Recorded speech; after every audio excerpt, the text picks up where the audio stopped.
I grew up in a historical Spanish-style home near the Hollywood Hills.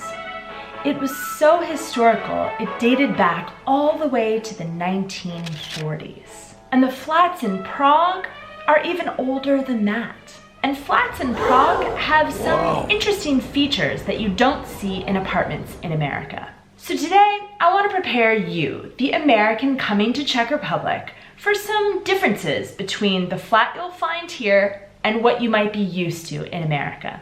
If you're interested in the experiences of an American living in Czech Republic, subscribe to this channel. So the first thing you'll encounter if you move to a flat in Prague is a lot of stairs. Some of the newer or more recently renovated flats in Prague have elevators installed on the outside of their apartment buildings. Unfortunately, not this one. So we live on the 4th floor. Well, 3rd floor European. It's a lot of freaking stairs. In Europe, the floor that's on the street level is called the ground floor. That can be filled with shops, restaurants, pubs, or maybe it's just the entranceway to your apartment building. But then they start counting the floors after that. So 1st, 2nd, 3rd. So we live on the 3rd floor European, 4th floor American. Okay, back to the stairs. We're still climbing. The stairs in my building are pretty narrow and a little precarious. I try to grip the outside wall as I walk because the handrail doesn't really look like it provides much safety.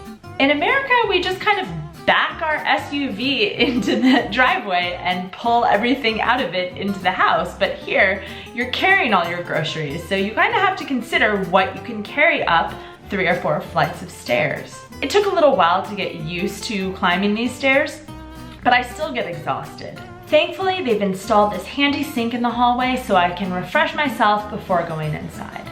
When you first come into a Czech flat, there's usually what they call a předsíň. That's like an entrance hallway. In some flats, it's bigger, it's a little bit grander, and it takes up a lot more of the square footage. Ours is nice and small with just enough room to hang our coats and put our shoes underneath a bench. Oh, and don't forget, when you come to the Czech Republic, always take your shoes off when you come into someone's house. Sometimes the hostess will tell you not to bother taking off your shoes. But this is a test to see just how savage you are. So don't embarrass all Americans, just take your shoes off. We bought this handy bench from IKEA, and it's great to sit on to unlace your boots, and then all of the shoes go in there. When we have a party, the entire předsíň becomes filled with other people's shoes. And to be honest, it's a little strange in the United States to ask your party guests to take off their shoes. It feels too intimate to walk around in socks, but that's how they do it here. Some people offer house slippers, which for Americans is kind of strange. The idea of taking off your own shoes just to wear someone else's shoes? I prefer to just walk around in my socks, even if it is a little embarrassing. In California, there are generally hallways when you enter, but there's no place to take off your shoes because shoes are kept in your bedroom closet, and you don't need to take off your coat because it's 24 degrees outside and nobody owns a coat. Now, one dangerous thing that Americans should look out for are the giant windows you see in Prague flats, and they just open all the way. No screen, no bars, no safety locks. You would never see that above the 2nd floor in the United States. If we had windows like that, people would be falling out. If you're concerned that you might trip and inadvertently fall out a window, you can close the window, turn the handle up, and the window opens from up top, with no real way to fall out. My Czech viewers might think I'm joking, but Americans don't have 3 great defenestrations in our history like you do. That's because our windows don't open. Sometimes in Prague, our doors don't even open. Every Czech flat seems to have this handle, and it just comes right off the door. I have 7 doors, and 3 of these door handles just pull right off. They're supposed to have these tiny metal screws, but I think they just dissolve after several years. I've been locked in my bathroom without any clothes because this door handle came off the door and no one was home to save me. In America, door handles don't just fall off the wall. The next difference is the whole bathroom situation. In American English, we call a bathroom a bathroom. When we ask someone to use the bathroom, of course we mean the toilet, but we don't use the word toilet because we don't want to give you a visual of what we need to do in there. Maybe I'm just going in there to check out my hair, or maybe I just need to relax, or maybe I'm just curious about what you have in your medicine cabinet. For us, to ask where the bathroom is a little bit more polite. But this gets you into trouble in the Czech Republic. Because if you ask for the bathroom, you're gonna get the koupelna. That's the room with the bathtub, or in my case, the shower. This room doesn't usually have a toilet in it. For that, you need to ask for the záchod, or the toilet. The toilet is often in a separate room by itself. Some záchods don't even have sinks, and you have to go back to the koupelna to wash your hands. Thankfully, ours has a sink. If you're wondering how to flush a Czech toilet, you'll find two buttons, either on the wall or on the toilet itself. The big one is for a bigger flush, and the small one is for a smaller flush. Unlike in America, where one flush fits all, you be the judge of what size flush you need. In some Czech flats, the koupelna and the záchod will be in rooms next to each other in the main hallway. And sometimes they're in opposite ends of the flat. In my flat, the záchod is right in the entryway.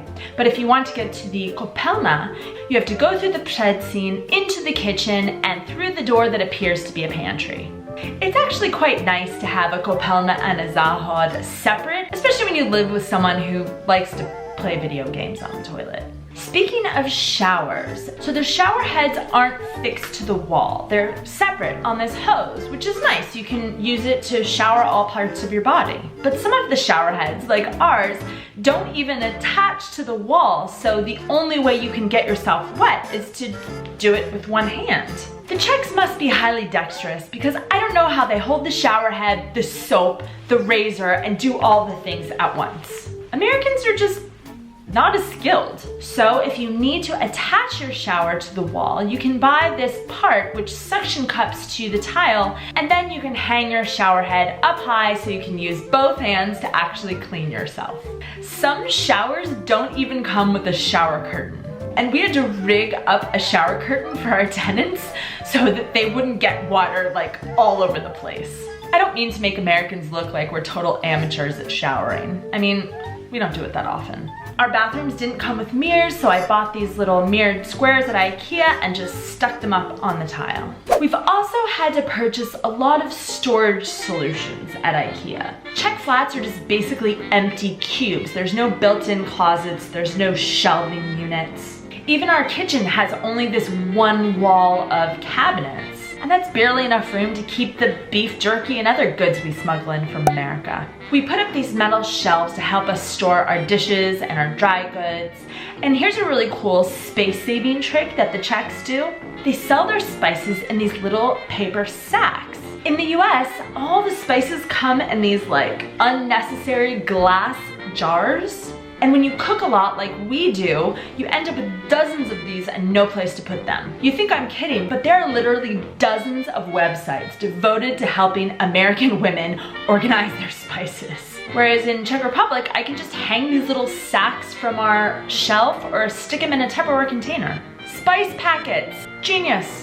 The refrigerators in the Czech Republic are a lot smaller too. And that's because the Czechs seem to shop less frequently and for smaller amounts of food. In America, it's not uncommon to have a very big refrigerator in your kitchen and then maybe an older refrigerator in your garage where you keep the excess of food. So a lot of Americans go grocery shopping once a week, and they go to a big box store like Walmart or Costco, and they will buy 40 rolls of toilet paper or maybe 5 frozen pizzas. And it's cheaper that way, but then you have all of this extra, so they have a refrigerator in the garage to put the extra food. This is not how we do it here. Here, I normally buy food every 2 to 3 days and I eat it, so there's no need to store it. For the first 2 years, there were 3 of us living here, my husband, my sister, and I, and we shared this small fridge, which basically had enough room for a carton of eggs, milk, and some beer. And now we have this big, luxurious refrigerator that I couldn't even fill if I tried to. And it's still about half the size of an American refrigerator. When we moved into our flat, our landlord had just remodeled the kitchen and there was an empty space here, and he said, you can put in a washing machine, you can put in a dishwasher, but you have to buy it. And so we decided that a washing machine was more important to us than a dishwasher, and so we just do all of our dishes by hand. It's very rare to find a dryer in Prague, and so what we do is we hang clothes on a drying rack, or for the bigger items like jeans and sweatshirts and towels, we hang them on radiators. In America, a washing machine always comes with a dryer. At first you're gonna feel like you're camping, hanging your wet clothes on a string in the living room, but trust me, it actually works.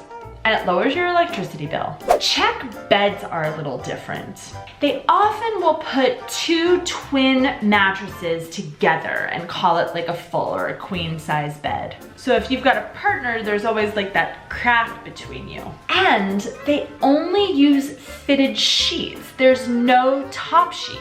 You just lie on the fitted sheet and then you pull the duvet up over yourself.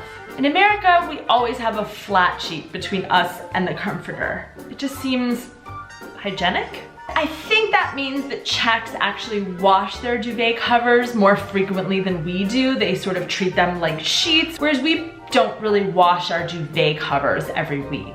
And the Czech beds usually come with individual duvet covers. So a double bed will have a duvet for him and for her. How are people supposed to cuddle? In America, we have big, nice beds with top sheets and giant comforters on top. By the way, do Czechs sleep with their dogs in the bed? Is that like a weird, gross American thing? Tell me in the comments below, but be nice. The biggest problem for Americans is the lack of storage. We are used to closets and shelves and just places to put your things. Now, most Americans aren't gonna move to Prague with everything they own like we did, but still we find it kind of hard to find places for stuff, so we end up putting a lot of stuff on the ground. Here in Prague, you will have to buy a wardrobe for your clothes, or you'll even have just like a clothing rack. So we had to buy these big wardrobes from IKEA. And just for the record, 2 of those wardrobes are my husband's clothes and only 1 is mine. If you have sports equipment, you have to buy a rack to put it on. And we just had a lot of stuff that our parents didn't want to store for us, so we brought it here and had to figure out where to put it. And if your husband insists on keeping his worthless baseball card collection, you're just gonna have to store it under the bed. I'm not showing you under the bed. The last thing you might find strange about Czech flats is the Czech doors lock automatically when you close them. And I know this because I've locked myself out of my apartment in my pajamas in the middle of the night. But even downstairs at the main door, you can't get out unless you have your key. I don't understand this. It's an ongoing battle with my neighbors. It's like they're afraid of people escaping. The good news is that unlike America, where most of the flats are made of wood, Czech flats are made of thick-ass concrete. Nothing's burning through these walls. So I guess, fortunately for us, fires aren't really a threat here. If you want to know the real scoop about how to find a flat in Prague, you can go to this video up here. And if you're American and you want to know what not to say when you arrive in Czech Republic, you can check out this video over here. Tak jo, uvidíme se příští týden. Ciao!